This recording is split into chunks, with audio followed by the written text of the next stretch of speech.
Hello everyone, welcome to this video session where we will explore the Agilent 490 microgas chromatography system. My name is Ajay and today we are diving into the fascinating world of gas chromatography. Here we can see this Agilent technology 490 micro GC is in turn on for safety reason, but still we will walk through its key features and functions. Now, first of all, I will talk about the introduction of Agilent 490 microgas chromatography. This microgas chromatography is a specialized instrument designed for the precise analysis of gas mixtures, including those containing hydrogen gas. If we look at this instrument, its compact design and advanced capabilities, and this micro GC is particular well suited for application involving hydrogen mix samples. This instrument offers rapid and accurate analysis, ensuring quick turnaround times for critical results. It's also a modular configuration, allows for flexibility in adapting to different sample types and makes it a valuable tool for industry such as energy, research and manufacturing. Whether assessing hydrogen purity, monitoring production process or conducting research in hydrogen related application. This micro GC provide efficient and reliable gas analysis for variety of scenarios. Now here I'm going to talk about instrument setup and components. Here we can see this is the front view. Here is the LED bulb. This is ready. It means if LED off, it means system is not ready for analyzing, and if this LED is on, it means system is ready to analyze.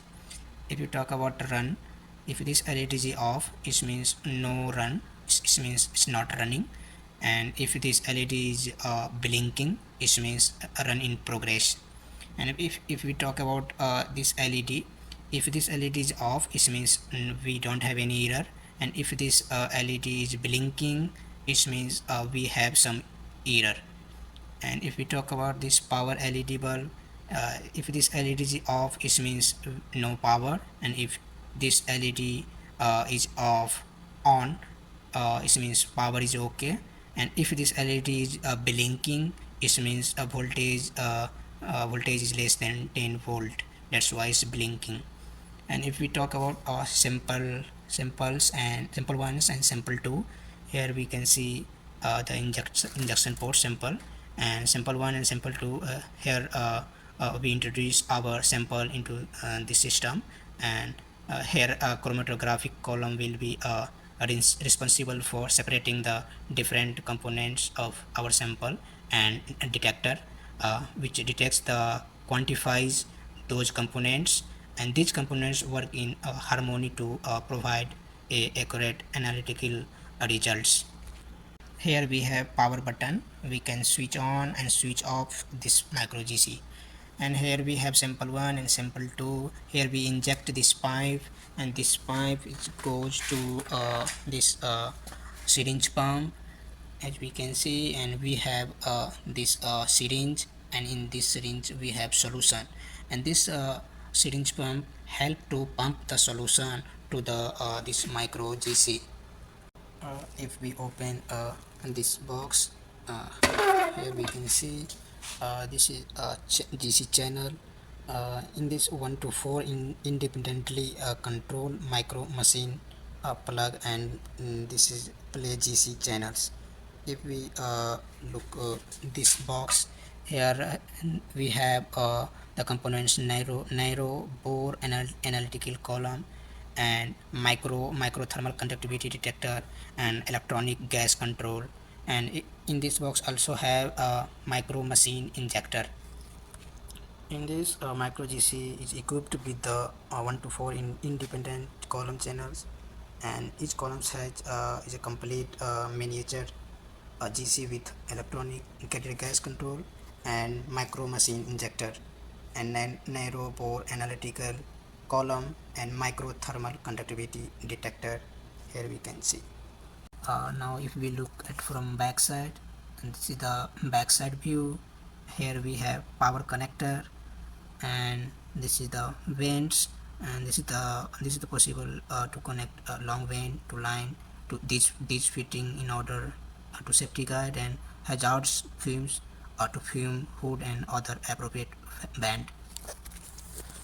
Here we have two carrier gas line. There is one and second one here. So one is already connected with the this pipe, as we can see this pipe through uh, this valve, and this carrier gas line is connected to the micro GC at the back panel, carrier 1 and carrier 2 port, as we can see here. Here is first one is connected and second is not connected.